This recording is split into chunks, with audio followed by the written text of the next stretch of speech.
तो ये जो पहला चैप्टर है स्टैटिस्टिक्स में डेटा एनालिसिस, वो डेटा एनालिसिस यानी अपना फाउंडेशन का पहला चैप्टर है statistical description of data. Topic वही है, बस नाम अलग दिया गया है। हाँ, पूरा ऑलमोस्ट कंसेप्चुअल चैप्टर है और थ्योरेटिकल ज्यादा है। इसमें सम्स कम है, थ्योरी ज्यादा है, अंडरस्टैंडिंग की चीजें काफी ज्यादा है। गुड चैप्टर फाउंडेशन के पॉइंट ऑफ व्यू, 5 से 6 मार्क देगा ये आपको। अब देखो सेकेंड चैप्टर है डेटा इंटरप्रिटेशन, DI। तो इसमें आपको दिया है सेंट्रल टेंडेंसी के मेजर। सेंट्रल टेंडेंसी यानी मीन मीडियन मोड, जो आपने स्कूल में ऑलरेडी कवर कर रखे। उसके बाद है डिस्पर्शन के मेजर्स। डिस्पर्शन के मेजर्स मतलब क्या है? Mean deviation, quartile deviation, standard deviation, ये सारे आप 11 में स्टडी करने वाले हो। ये चैप्टर फाउंडेशन में तकरीबन 8 से 10 मार्क कवर करता है। यस, और आपको ये पूरा टॉपिक है, कुछ भी काटा गया नहीं है। पूरा टॉपिक जितना फाउंडेशन में चाहिए उतना पूरा आपको दिया है। Very good syllabus. ये सीबीएसई का सिलेबस देख के बोल रहा हूँ मैं। स्टेट बोर्ड को भी है पर इतना डिटेल में थ्योरेटिकल पॉइंट्स नहीं है, तो हम सीबीएसई की बुक से करेंगे तो ज्यादा बेहतर रहेगा। नेक्स्ट है थर्ड, कोरिलेशन एनालिसिस। कोरिलेशन फिर से स्टेट बोर्ड को भी है वैसे तो, पर इतना डीप में नहीं है क्योंकि इसमें थ्योरेटिकल चीजें काफी ली गई। ये बुक का अच्छा पॉइंट एक है कि थ्योरेटिकल चीजें हैं। अब कोरिलेशन एनालिसिस मतलब क्या है? कोरिलेशन हम लोग को फिर से फाउंडेशन में है, पर फाउंडेशन में ये टॉपिक का नाम है कोरिलेशन प्लस रिग्रेशन। तो इसमें से रिग्रेशन का पार्ट है, ये स्टेट बोर्ड वालों को 12th में रखा गया है, कोरिलेशन स्टेट बोर्ड को 11th में। तो इस बुक में भी वैसे भी सिर्फ कोरिलेशन है, रिग्रेशन वैसे भी इस बुक में नहीं। अब फाउंडेशन में जो कोरिलेशन प्लस रिग्रेशन आता है वो अप्रोक्सीमेटली 6 से 8 मार्क का टॉपिक आता है। तो फिलहाल हम लोग उसमें से कोरिलेशन कर लेंगे, यानी आधा हो जाएगा अपना, 3-1 मार्क का हो जाएगा। फिर है एप्लीकेशन ऑफ डिस्क्रिप्टिव स्टैटिस्टिक्स। ये एप्लीकेशन ऑफ डिस्क्रिप्टिव स्टैटिस्टिक्स नाम से जो दे रखा है ना, ये इसका ही पार्ट है। थ्योरेटिकल है हमको। हाँ, नहीं तो वो अच्छी बात है, थ्योरेटिकल है मतलब फाउंडेशन में भी थ्योरेटिकल काफी कुछ चीजें आती है, तो सीबीएसई का जो सिलेबस है वो अच्छा है।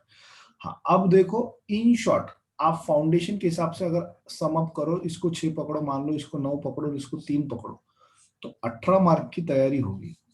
और इसको ना लाइटली मत लेना, ये आपको फाउंडेशन में बहुत मतलब। इसमें से कितने लोग हैं जो सीए नहीं करने वाले हैं? सर मैं नहीं कर रहा।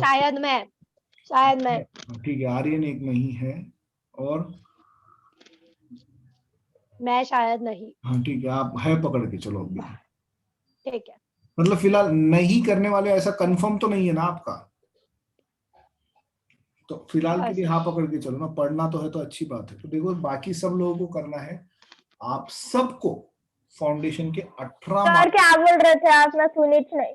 हाँ कुछ नहीं, फाउंडेशन के तकरीबन 18 मार्क्स आपके सिक्योर हो जाएंगे। इसको टाइम लगेगा, मैं क्लियर कह रहा हूँ, इस पार्ट को स्टडी करने को टाइम लगेगा, और स्पेशली आप लोगों का बेनिफिट तब होगा जब आप इसकी थ्योरी भी अच्छे से रीड करोगे। तो अब स्टेट बोर्ड की जो स्टूडेंट्स के पास नहीं है, आप लोग जालना में ही हो, एक दूसरे से बात करके मेरा एक रिक्वेस्ट है कि इसकी जेरोक्स ले लो, क्योंकि फोटो भी डालूंगा मैं। तो पेज नंबर 38 से लेके 137 तक है सेकेंड बुक का, मतलब 100 पन्ने हैं। तो आप जेरोक्स भी करोगे तो कुछ नहीं, 45-50 रुपए में हो जाएगा।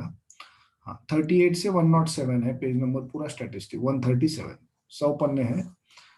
सर कौन सी बुक? आपकी सीबीएसई की जो बुक है वो बता रहा हूँ, ये ललित शर्मा वाली। सर वो वॉल्यूम 2 क्या? वॉल्यूम 2, हाँ वॉल्यूम 2। तो इसमें से ही हम लोग स्टडी करेंगे ये पूरा। और स्टेट बोर्ड को भी ये टॉपिक्स है, पर स्टेट बोर्ड को सिर्फ उसके सम से, थ्योरेटिकल पॉइंट नहीं है। और फाउंडेशन में सम से ज्यादा थ्योरी पूछी जाती है स्टैटिस्टिक्स पार्ट में। स्टैटिस्टिक्स पार्ट में थ्योरी पे ज्यादा फोकस होता है उनका। थ्योरी मतलब कोई वो लर्न करने को नहीं बोलते अपने को, बहुत सारा बेसिक कॉमन चीजें हैं जो अपने को पढ़ के कंसेप्ट समझनी होती है। तो आपके लिए बेनिफिशियल ही रहेगा। स्टेट बोर्ड के स्टूडेंट से रिक्वेस्ट है मेरा, आज है सैटरडे, ये फ्राइडे, जो भी स्टेट बोर्ड वाले, कौन कौन है? निखिल है, अन्विषा है, मैं भी और प्रांजल, और वेदांती, और चार ही जन है। कोई भी एक सीबीएसई के बच्चे से आप एक दिन के लिए टेक्स्ट बुक ले लो, उसकी 4 कॉपी मार लो, और कोई तो भी एक दिन एक दूसरे को दे दो जरा, आपको बेनिफिशियल रहेगा। ठीक है, आप सब लोगों को सीए के इसमें करना ही है, तो आपको बेनिफिशियल रहेगा। अब मैं पढ़ाना स्टार्ट कर रहा हूँ। ठीक है, डेटा एनालिसिस पेज नंबर 38 पे है इसमें से।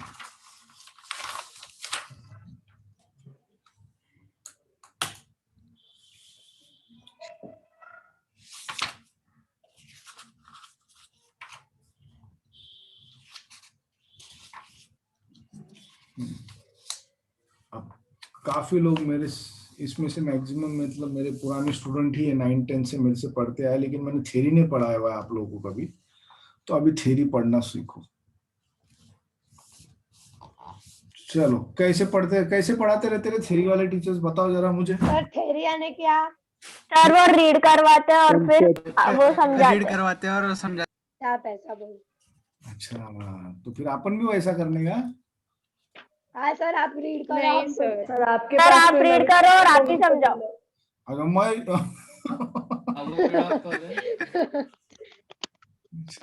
नॉर्मली मैं वैसा सब नहीं करता हूँ, रीड वीड मैं नहीं करता हूँ, मैं टॉपिक ठीक है। लेता सर हूँ। आपको काम ही नहीं पड़ता होगा, आप मैथ्स पढ़ाते हैं ना। नहीं ना मैडम, स्टैटिस्टिक्स पढ़ाना पड़ता ना, मुझे भी फाउंडेशन में मैथ्स पढ़ाता ना स्टैटिस्टिक्स। हाँ क्या फिर सर आप कैसा करते? नहीं, मैं टॉपिक एक्सप्लेन करता हूँ और बच्चों को खुद से रीड करके आने को नेक्स्ट डे कहता हूँ। सर ये हाँ घर सर, पे ये रीड अच्छा नहीं है। होता सर। नहीं सर, घर ऐसा पे तो हो ही रीड क्या ही नहीं नहीं सर फिर कभी हमारा। होता। सर हम रीड करते, आप समझाओ। नहीं, आपका होना ना होना ये आपके हाथ में है ना। सर ये हाँ सर। होना ना होना आपका आपके हाथ में, मेरे हाथ में क्या है, मैं एक्सप्लेनेशन कर सकता हूँ, तो मैं टॉपिक समझा दूंगा, वो ओवरऑल मैं बोल देता हूँ कि कल ये पेज नंबर से लेके तो ये पेज नंबर तक इतना पढ़ के आना है, फिर इसमें जो कंफ्यूजन रहा वो मैं एक्सप्लेन करके फिर मैं आगे का समझाता, फिर उतना कल पढ़ के आना है जो मैं बोल देता हूँ। तो मैं नॉर्मली ऐसा पढ़ाता हूँ। तो अभी तो मैं सर आप बोल रहे हैं आपने 100 हमसे पेजेस का पूछा लेसन क्यों? है? क्या, हाँ ना सर। अरे मालूम पढ़ना ना थ्योरी वाले कैसे पढ़ाते, एक एक लाइन सर तो पढ़ना जैसे थ्योरी वाले पढ़ाते आप भी वैसे ही पढ़ाओ, हम लोग पढ़ते हैं, आप समझाओ। सर एक एक लाइन नहीं, पैराग्राफ एक या फिर एक टॉपिक। अरे हाँ ना, हाँ तो फिर एक लाइन पढ़ना ही हो गया ना वो। हाँ पढ़ना तो पड़ेगा ना सर। हाँ, तो इतना मैं क्लास में मैं इतना लेते बैठूंगा तो एक दिन का क्या 4 दिन लग जाएंगे, जो मैं 2 दिन में खत्म करता हूँ उतना खत्म करने को मेरे को 5 दिन लगेंगे। तो मैं बिट्स एक्सप्लेन कर रहा हूँ, आपको पेज नंबर्स बोल दूंगा, उतने आपने कल तक पढ़ के लाने हैं। ओके सर हमारे पास बुक नहीं है। ठीक है सर। तो नहीं है तो मैंने बोला ना जेरोक्स ले लो। सब पर हाँ, हम सर, किसी टाइम का लगेगा भी उसको। नहीं मालूम, कुछ भी नहीं मालूम। क्या बोले? हाँ सर, कुछ भी नहीं मालूम। जेरोक्स सर कैसे मैं लेंगे? अरेंज कर सकती कल तक। वेदांति किससे बुक ले सकते हैं आप सीबीएसई के? वो सर मेरी एक दीदी है, उनका कोई तो भी है पहचान का, तो वो अरे गोल्डन जुबली में है, तो वो इस दे साल रहे हैं। 11th में है ना? हाँ हाँ, इस साल 12th में होगा तो कोई काम का नहीं, उनका सिलेबस अलग है। नहीं सर, ये साल 11th में। हाँ तो ठीक है ना, तो बाकी स्टेट बोर्ड के तीनों स्टूडेंट्स वेदांति से कांटेक्ट कर लो और जेरोक्स ले लो, ठीक है? वेदांति कहाँ रहती? घर पे। मैं बड़ी सड़क। घर पे सभी रहते हैं सर। बड़ी सड़क इजी भी है, सबको एक्सेसिबल भी है, जो भी है, एक दूसरे के नंबर भी है व्हाट्सएप के ग्रुप में, तो कांटेक्ट करके हाँ, सर। क्लियर कर लो। ज्यादा नहीं और जल्दी से जल्दी कर लो तो इजी जाएगा आप लोग, ठीक है? Okay sir. चलो, डेटा एनालिसिस कहां से कहां तक जेरोक्स मारोगे? उनकी पार्ट 2 की बुक से, पार्ट 2 की बुक से पेज नंबर 38 से लेके तो 137 तक लिख के ले लो, और बोलेंगे कितना मांगेगा। अब देखो डेटा एनालिसिस मतलब क्या।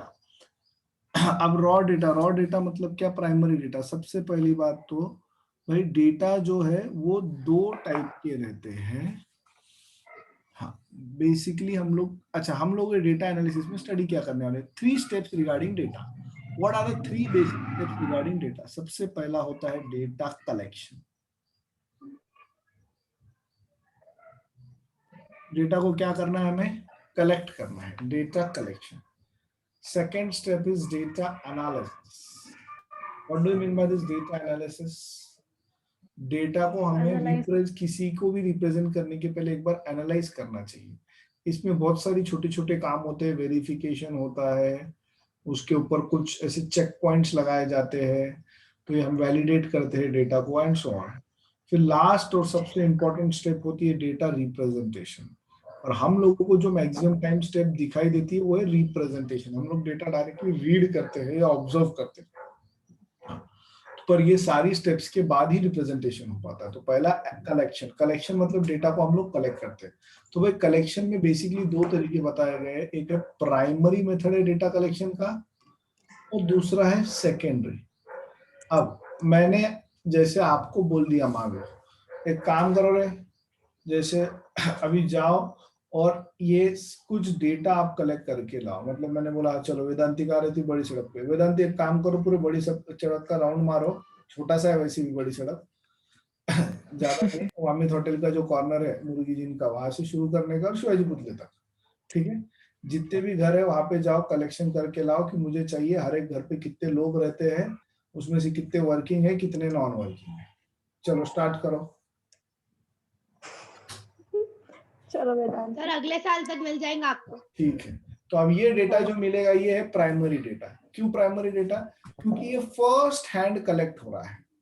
वेदांती खुद जाएगी कलेक्ट करेगी, या फिर अब उसके पास टाइम नहीं है लेकिन दिमाग है, तो वो क्या करेंगी, बच्चों को जमा करेंगे, चल तू इतने 10 घर पे जा, तू इतने 10 घर पे जा, फटाफट अपन काम करते, मैं सबको तो चॉकलेट देती, ऐसा कुछ तो येड़ा बनाएंगे, सबको काम करा के लेंगे। पॉसिबल है सर, घर किस दुकान है?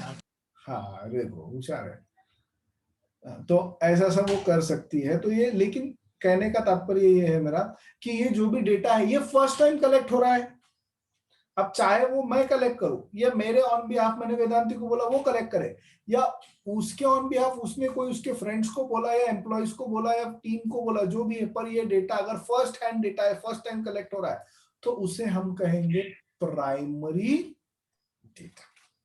पर अगर कोई डेटा है जो पूर्व कलेक्टेड है किसी न किसी से और हम सिर्फ उसे यूज कर रहे हैं, तो उसे हम कहेंगे secondary data. For an example, अब मान लो मैंने पूछा कि भाई ये XYZ कंपनी है, मान लो कौन सी कंपनी अपन लेंगे, रिलायंस लिमिटेड, बड़ी सारी कंपनी लेते हैं खरी, उसका कौन सा सेक्टर लेंगे, पेट्रोकेमिकल सेक्टर लेंगे, ठीक है, पेट्रोकेमिकल्स का सेक्टर लेंगे, बहुत प्रॉफिट कमा रहा है आजकल तेल में, साला 8-8, 10-10 रुपए लीटर का गैप पड़ रहा है उनको, बहुत कमा रहे हैं। तो अभी क्या है, तो हम लोग इनका ना बैलेंस शीट स्टडी करेंगे लास्ट 6 ईयर्स में, मान लो 2015 से लेके 2020 तक का स्टडी करो। अब क्या आप खुद जाके डेटा कलेक्ट करने वाले हो या कहीं ना कहीं रिलायंस की बैलेंस शीट में से या फिर कहीं ना कहीं से वो डेटा ऑलरेडी लेके उसके ऊपर काम करोगे? लेकर काम करेंगे। बैलेंस शीट लेके काम करेंगे। Obviously you are not going to collect it. अब ये इतनी बड़ी कंपनी और वैसे तो ये शेयर्स भी बेचती है, तो इनको तो नॉर्म्स ही होते हैं, ये तो अपना प्रॉफिट ऑफिशियली जाहिर भी करते हैं ताकि इनके जो शेयर होल्डर्स हैं उनको भी उनका डिविडेंड मिल पाए।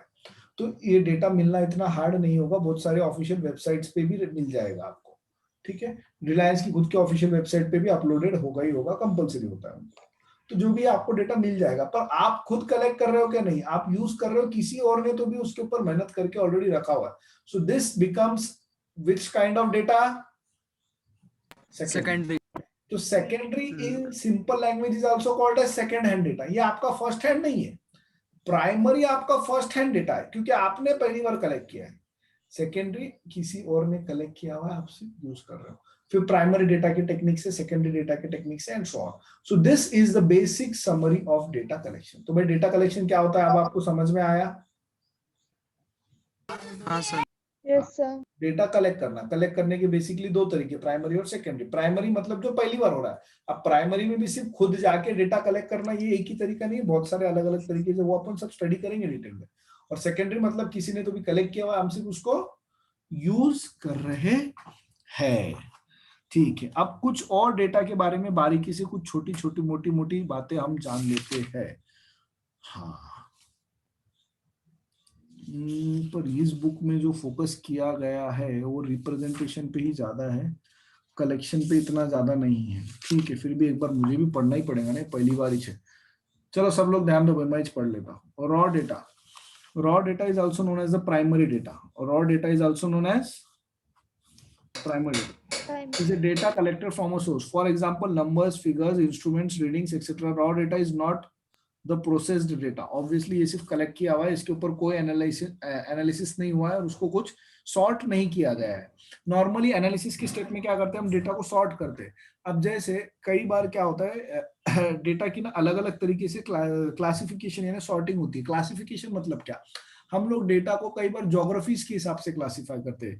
जैसे भाई number of corona virus cases, Maharashtra के इतने, गुजरात के इतने, उत्तर प्रदेश में इतने, केरला में इतने, तो ये क्या हुआ, ज्योग्राफिकल सॉर्टिंग हो गई, ज्योग्राफिकल क्लासिफिकेशन हो गया। हमने उसको ज्योग्राफी के अनुसार डिवाइड किया। तो रॉ डेटा कौन सा डेटा है, ये वो डेटा है जिसके ऊपर कुछ भी प्रोसेस नहीं हुआ, कोई क्लासिफिकेशन फिजिफिकेशन कुछ भी हुए वाली नहीं है, जस्ट एक डेटा है।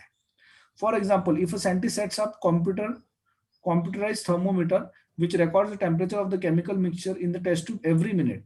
The list of the temperature readings for every minute are printed on the spreadsheet on the wheel is called as raw data. सही बात है। अब वो कोई साइंटिस्ट है भाई जो कुछ तो भी रीडिंग्स रिकॉर्ड कर रहा है, वो फटाफट मेजरमेंट देखेंगे, हाँ 2.3, चलो 2.9, 3.5, 2.8, 1.6, 2.9, ये रॉ डेटा हो गया। अब जब उसको क्लासिफिकेशन होगा, भाई ठीक है 1 से 2 के बीच में कितनी बार आया था, एक बार, 2 से 3 के बीच में कितनी बार आया, 1 2 3 4 बार, और 3 से 4 के बीच में आया एक बार। तो ये क्लासिफिकेशन हो गया। रॉ डेटा मतलब क्या है, ये वाला डेटा जो वो रिकॉर्ड कर रहा है, दन दन दन दन दन लिखते जा रहा है, ये सारा क्लासिफिकेशन का स्टेप बाद में का है, उसको रॉ डेटा नहीं माना जाएगा, वो क्लासिफाइड डेटा रहेगा, ये है raw data. Okay, raw data does not raw data has not been subjected to any other manipulations by a software programmer or a human researcher, analyst or a technician। हाँ, ये अब ये मैंने खाली फुकट मेरे मन से बना लिया, 1 to 2 के बीच में, 2 to 3 के बीच में, 3 to 4 के बीच में, तो ये ह्यूमन रिसर्च ने कुछ तो भी ऐसा खुद का दिमाग लगा के ऐसा क्लासिफिकेशन किया। तो रॉ डेटा में कोई क्लासिफिकेशन नहीं होता है, ठीक है ना। Univariate data, uni means what, uni का मीनिंग क्या है और बाय का मीनिंग क्या है। हम डेटा को बार बार यूनी और बाय वेरिएट बोल के रेफर करते हैं। Univariate data is the data of one variable and bivariate data is the data of 2 variables. Univariate और बाय वेरिएट, तो यूनिवेरिएट मीन्स 1 वेरिएबल और बाय वेरिएट मीन्स 2 वेरिएबल्स। अब univariate का data, ये जो मैंने एग्जांपल लिया है, रिकॉर्डिंग्स ली बेटा, तो ये एक ही वेरिएबल की रिकॉर्डिंग ली, इसके अलावा कुछ तो लिया नहीं, तो ये यूनिवेरिएट हो गया। अब बाय वेरिएट का एग्जांपल अगर आपको स्टडी करना है, मान लो अपने क्लास में कितने बच्चे रहे, 10-11 बच्चे, अपन मुझे छोड़ दो, 11 बच्चे, ठीक है। अब मैं सबका ना 2 पैरामीटर्स मेजर कर रहा हूँ, एक है हाइट और दूसरा है वेट। तो अभी मान लो फर्स्ट स्टूडेंट, चलो निखिल, ए निखिल बोल कितनी हाइट है तेरी, how long, 5 foot 8 inch, 5 foot 6 inch 6। अच्छा ठीक है, 5'6". वजन कितना है, 40-42, 52।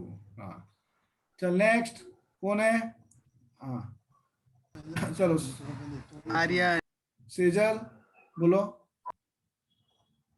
Sir height 168। वो सेंटीमीटर में नहीं बोलने का, अब यूनिट चेंज होने में प्रॉब्लम हो जाएगा। करो ना 168 को, क्या हुआ सर? कुछ नहीं, डिवाइड बाय 3.3 ना अप्रोक्सीमेटली कितना होता, अब जो भी होगा 5 फुट 2 इंचेस पकड़ो। वेट कितना है, 55, नहीं 68। 60। हाँ नेक्स्ट, ऐसा अब जो भी है, आर्यन का मान लो ले लिए भाई, आर्यन की हाइट ज्यादा लग रही, 5 फुट 9 इंच ले लिया, उसका वेट हट्टा कट्टा है भाई 70 किलो होगा मान लो। हाँ मेरा लूंगा नहीं मैं वो एग्जांपल, सर बहुत ज्यादा बोल दिया सर आपने। वेट इतना भी नहीं है तेरा सर 66.57 67। ठीक है ना, तो 70 नजदीकी है ना, ज्यादा का फर्क पड़ रहा। हाँ मेरा देख ले, चल 5 फुट 10 इंच, वजन है 84, बस। हर सिर्फ 84। आओ सेंचुरी मारने लगा तो आप मुझे, सर आपसे आधा वेट है मेरा। सर 84 भी नहीं होगा आपका, आपका खुद का 75 होगा। मुझे मेरा मालूम है ना भाई। सर सच्ची लिखो वहाँ पे 90। क्या 25 लिखा मैंने, झूठ नहीं बोल रहा। तो ये जो है, अब देखो एक स्टूडेंट का जो 2 पैरामीटर हम स्टडी कर रहे हैं ना एट अ टाइम, तो ये हो गया बायवेरिएट डिस्ट्रीब्यूशन। इसको क्या बोलेंगे बेटा, बायवेरिएट। इसमें से नॉर्मली हम लोगों को आदत जैसी एक्स और वाई, किसी एक को एक्स ले लेंगे वेरिएबल को, किसी एक को वाई ले लेंगे। तो this is an example of what, 2 variable distribution यानी बायवेरिएट। तो हमारा जो डेटा है वो यूनिवेरिएट भी हो सकता है, बायवेरिएट। अब जैसे इन्होंने एग्जांपल दिए this type of data one variable, तो ये उन्होंने यूनिवेरिएट का एग्जांपल दिया। हाइट लिए, देखो इन्होंने भी हाइट लिए स्टूडेंट्स की है, किसी की भी, suppose the height of 7 students of a class is recorded so and so. Bivariate का नीचे एग्जांपल दिए, टेम्परेचर और आइसक्रीम एंड सो, वो पूरा पैराग्राफ पढ़ लेना। मल्टीवेरिएट डेटा भी रहता। मल्टीवेरिएट मतलब क्या, बहुत सारे वेरिएबल्स का। व्हेन द डेटा इन्वॉल्व्स 3 और more variables it is referred as multivariate. 3 और मोर वेरिएबल्स, 3 भी हो सकते हैं, 3 से ज्यादा भी हो सकते हैं। Consider the following example. Suppose an advertiser wants to compare the popularity of your advertisement on a website. Then the clicks rates can be measured from both men, women, relationship between the variables can be examined. It is similar. ठीक है, कुछ भी करो तुम लोग, multivariate करना है multivariate करो, पर नॉर्मली यूज ज्यादा होते हैं यूनिवेरिएट एंड बायवेरिएट। चलो यहाँ तक क्लियर है? हाँ सर। डेटा ऑन सर हमको क्या एग्जाम में इसकी डेफिनेशन भी पूछेंगे? नहीं, डेफिनेशन कौन पूछेगा, मैं आपको डेटा दे दूंगा। Explain which kind of data it is, univariate और बायवेरिएट और मल्टीवेरिएट, या नन ऑफ दिस। हाँ तो सर हमको उसको एक्सप्लेन तो करना पड़ेगा। नहीं madam, foundation is MCQ it is अच्छा आप उसकी बात कर रहे हैं सर, अभी मैं तो 11वीं की बात कर रही हूँ। हाँ तो 11वीं में आपको क्या बोलेंगे, अब इसके पीछे क्वेश्चन कैसे है, एक मिनट देख लेते हैं। इसमें सम्स भी रहते हैं, तो 11वीं में आपको सम्स भी पूछेंगे, इसके भी चांसेस हाई है ऑब्वियसली, और सम्स तो मुझे ज्यादा पसंद है वैसे भी। अब इसके चैप्टर के पीछे क्या, सर पता है क्या हमको इकोनॉमिक्स में भी सेम है। हाँ पता है, ये और ये कितनी थ्योरी है? बहुत सारी है, अभी तो शुरुआत है। बहुत सारी है प्रेक्षा। खत्म ही नहीं हो रहा, हाँ खत्म ही नहीं हो रहा है तो। पता है मुझे, बहुत सारी है। अरे इकोनॉमिक्स जैसे ये भी बंद करना क्या? कितने नालायक बच्चे हैं। सच में कितना बोल रही है, पाप खत्म ही नहीं हो रहा है तो। अरे सर आप नहीं, बोल रहे 100 पेजेस से, तो फिर कितने दिन लगेंगे पढ़ाने? तो भी 3 हफ्ते पकड़ के चलो कम से कम। हाँ बाप रे सर कितना बोर होंगे हम 3 हफ्ते। अरे तो पूरी थ्योरी देखना हमको थोड़ी है। स्कूल में बोलेंगे सर, हमको स्कूल में बोलेंगे कि ये तुमको सेम इकोनॉमिक्स में था इसीलिए पढ़ाएंगे ही नहीं, पर एग्जाम में आने वाला। हाँ तो वो वैसे ही करते सर। अरे तो लेकिन एक चीज समझो, ये पूरे 3 हफ्ते थ्योरी नहीं चलने वाली। 3 हफ्ते में से समझो 25% 50% ज्यादा थ्योरी चलेंगे, उससे ज्यादा नहीं। ठीक सर है वो सर। कम है। हाँ ना हाँ ना सर। अरे बाबा करना पड़ेगा, फाउंडेशन में मार्क्स होना कि नहीं होना। सर फिर तो हम लोग में अटेम्प्ट ही दे देते, सब तो हमारा इंक्लूडेड है सिलेबस में। पता है मुझे। मैथ्स का और बाकी सब्जेक्ट्स भी तो है। मैथ्स अच्छा, हाँ, बाकी। हो जाएंगे, मैंने आपको पहले भी बोला था, पर आप सोचो कि आप सिर्फ स्पेशली सीबीएसई वाले टाइम नहीं दे पाएंगे। स्टेट बोर्ड वालों के पास तो अभी भी एक ऑप्शन है, मैंने बोला है 12th में आप सीधा सीधा ज्वाइन कर लो, तो 12 प्लस फाउंडेशन कर लो, हो जाता। तो मैं वही करने वाली हूँ।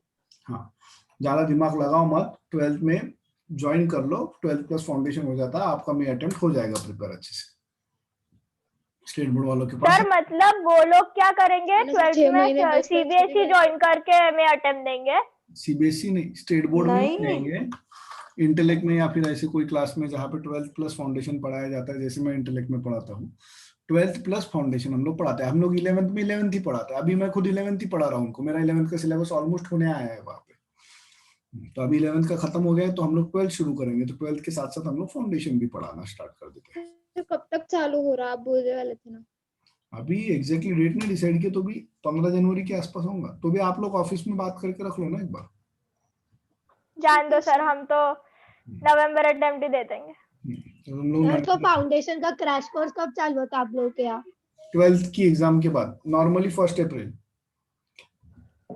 सर मतलब एग्जाम हुई कि लगेज क्या? लगेज। अरे यार सर ये तो बहुत बुरा है। मैडम तो उतने समय में उतना सिलेबस भी अच्छे से होना चाहिए ना, तो टाइम तो बोली थी आस्था में देखो कोई छुट्टियां नहीं मिलती अपने को। छुट्टियां रहेंगी धन्यवाद। नवंबर की एग्जाम देने के बाद। नवंबर की एग्जाम नॉर्मली 17-18 नवंबर तक खत्म हो जाती है, और रिजल्ट लगता है 20 जनवरी के लगभग। तो ये जो 2 महीने का पीरियड है, ये फुल आप लोग एक ही काम रहता है। सर अच्छा अगर पास नहीं हुआ तो अपने को वापस से वही करना पड़ता। हाँ इसलिए ये टाइम यार पीरियड फेल का सोचो ही मत। हाँ सर मैंने बताया, मैं कभी सोची नहीं मैं फेल होंगी, मैं पक्का पास हो जाऊंगी। तो फुल रिका में रहते हैं आप 2 महीने, कुछ काम नहीं रहता आपको। सिर्फ वो एक ठीक है आईटीटी, प्रेक्षा, फिर वो 2 महीने चलेंगे प्रेक्षा पर। सिर्फ वो एक आईटीटी बोल के कोर्स रहता 100 आवर्स का, वो डेली 4 घंटे लेते, तो वो आपको जब भी करना है इस पीरियड में करना है या बाद में भी करना है तो बाद में भी कर सकते हैं, जरूरी नहीं है कि फाउंडेशन के तुरंत बाद ही करना। वाह ठीक है सर। सोचेंगे बाद में का बाद में। हाँ वही। इसमें भी ये जो है ना एमसीक्यू टाइप में ही पूछे गए हैं, थोड़े से क्वेश्चन पूछे गए, ज्यादा नहीं पूछा है, पर एमसीक्यू टाइप में ही है, इन्होंने नहीं पूछा है डेफिनेशन फिफिनेशन कुछ भी। तो अच्छा ये है सर। थ्योरी है, समझ के ले लो आप, 11 छोड़ो, फाउंडेशन के हिसाब से मेन समझ के ले लो। ठीक है। May I move ahead now? Yes sir. Yes, sir. Data on various scales. There are 4 measurement scales of the type nominal, ordinal, interval and ratio. Okay. 4 measurements के लिए स्केल यूज होती है, एक है नॉमिनल, फिर है ऑर्डिनल, इंटरवल एंड रेशियो। तो फिर इसमें एमसीक्यू कैसा बनेगा भाई, which of the following is not the scale, तो एक ऑप्शन दे देंगे नॉमिनल, दूसरा ऑप्शन देंगे ऑर्डिनल, फिर देंगे इंटरवल और फिर कुछ तो भी अलग ही दे देंगे, मान लो प्राइमरी। तो ये ऑप्शन हमें सिलेक्ट करना है क्योंकि ये नहीं है, नाम क्या है, nominal, ordinal, interval and ratio, ये स्केल्स यूज होती है, प्राइमरी कोई स्केल नहीं है। तो ऐसा वो लोग एमसीक्यू में पूछते हैं। सर वैसे आप जो बोले अभी वो क्या था? 4 measurement scales, types of data, वो बताता मैं क्या था, वो आगे है अभी। हाँ ठीक है। These are 4 simple ways to categorize different types of variables. This topic is usually discussed in the context of academic teaching and less often in the real world. ठीक है, ये रियल वर्ल्ड में कम यूज होता है, बोलने के लिए syllabus में है। If you are brushing up on this concept for a statistical test, think a ecologist researcher name. ठीक है, नॉमिनल क्या है? Let us start with the easiest way to understand. Nominal, देखो 4 है, 4 में से पहला है nominal. Nominal scale are used for labeling variables. Okay, without any quantitative value. Okay. ये वेरिएबल्स को लेबल करने के लिए यूज होते हैं, पर कौन से वेरिएबल्स को? वो वेरिएबल्स को जिनकी कोई क्वांटिटेटिव वैल्यू नहीं है। जैसे मैंने आपको एक फॉर्म बनाने को ऑप्शन दिया, फॉर्म में ऐसे टैग है जेंडर, उसके अंदर 2 ऑप्शन है MF, ये हो गया। फिर बाद में आपको सपोज डिवीजन सिलेक्ट करना है भाई, ABC, सिटी सिलेक्ट करनी है, जालना, औरंगाबाद, परभनी, नांदेड़, जो भी है ऐसा। तो ये जो है इन्हें कहेंगे हम नॉमिनल, इनमें वैल्यूज नहीं रहेंगी, नॉर्मली ऐसे ये रहेंगे, नेम्स रहेंगे। ठीक है, तो ये जो लेबल्स है इन्हें नॉमिनल है। तो क्या, here are some examples given below, notice that all these scales are mutually exclusive, obviously no overlap. हाँ, तो आपको एक ही सिटी सिलेक्ट करनी है, औरंगाबाद की है तो औरंगाबाद, मैं औरंगाबाद के साथ साथ नांदेड़ भी कर रहा हूँ, ऐसा नहीं चलेगा, एक ही करना है। ठीक है, जेंडर मेल ने तो फीमेल, एक ही, दोनों नहीं करने हैं। A good way to remember all of is that nominal sounds like a name. A nominal scale contains name labels. ठीक है।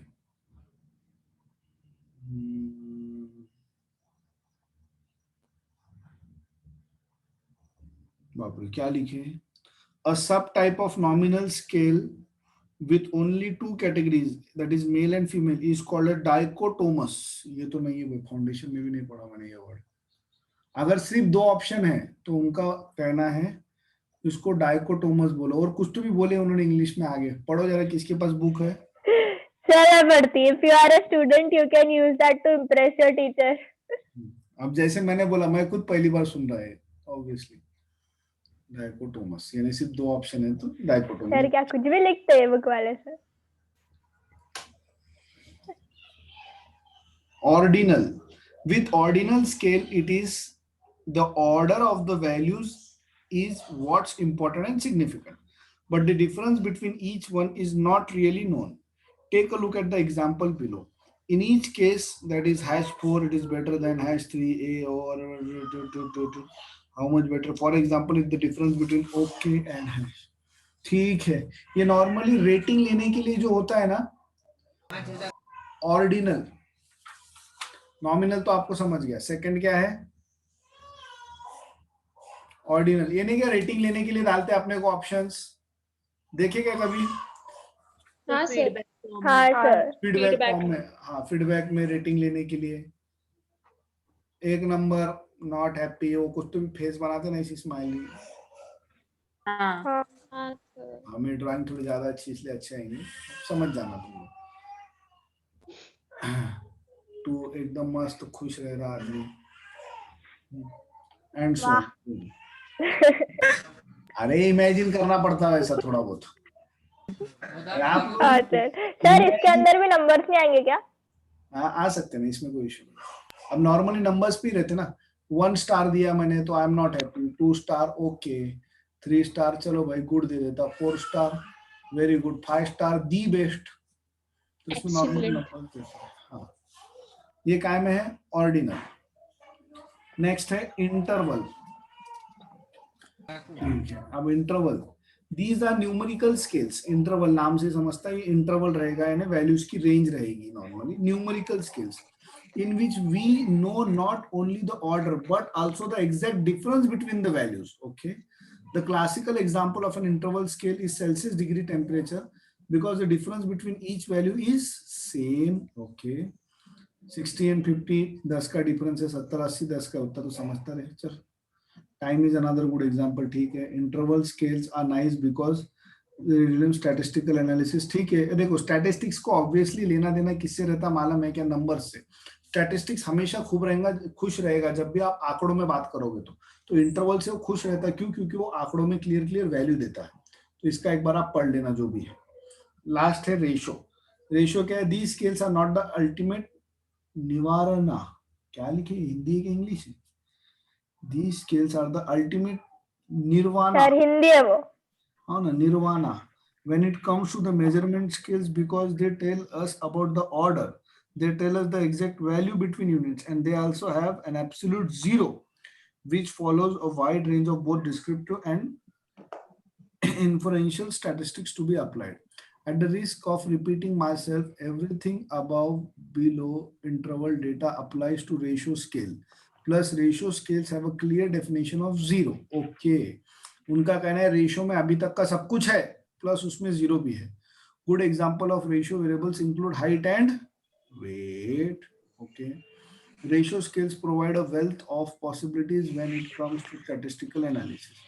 These variables can be meaningfully added, subtracted, multiplied, divided. Okay, central tendency can be measured and so on. ठीक है, तो ये हो गए data analysis. तो इनके हिसाब से भाई कौन है रे वो?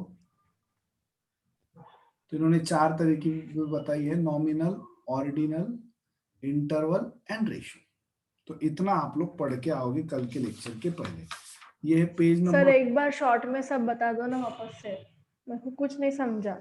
हाँ, तो आप एक बार पढ़ोगे ना तो समझ में आ जाएगा। कल पढ़ के आओ। मैं इतने 3-4 पेज का तो अभी पीडीएफ डाल देता हूँ, जितना आपको कल तक पढ़ के लाना है उसका टेंशन मत लो, पर बुक अरेंज करने की कोशिश करो। फिर कल वापस से एक बार इतना रिवाइज करके फिर आगे बढ़ूंगा बस। ठीक है सर। इतना तो मैं पीडीएफ अभी डाल देता हूँ, इतना तो आप लोग कल तक पढ़ के ला लो, इसमें से पढ़ सकते हैं। ठीक है, और स्पेशली एक टेबल दिया है, वो टेबल अच्छे से पढ़ लो। सर हो गया। हाँ, वो टेबल दिया है पेज नंबर 41 पे, डेटा रिप्रेजेंटेशन टेक्निक्स के ऊपर, summary of data types and scale measures. तो वो टेबल स्पेशली अच्छे से कर लेना। ओके, ठीक है सर। हाँ सर। ठीक है सर। चलो bye bye, see you all tomorrow. Bye sir. एक मिनट, कल से नॉर्मल ग्रुप पे डाल देता हूँ। क्या?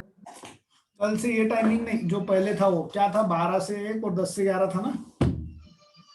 हाँ सर। सर कल सैटरडे, सर संडे को छुट्टी रहेंगी ना? हाँ, संडे को दोनों को छुट्टी। सैटरडे को भी छुट्टी?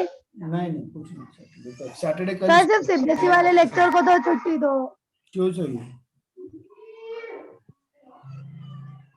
नहीं सैटरडे नहीं, संडे को दोनों को छुट्टी। सर एक बात बोलूं? हाँ,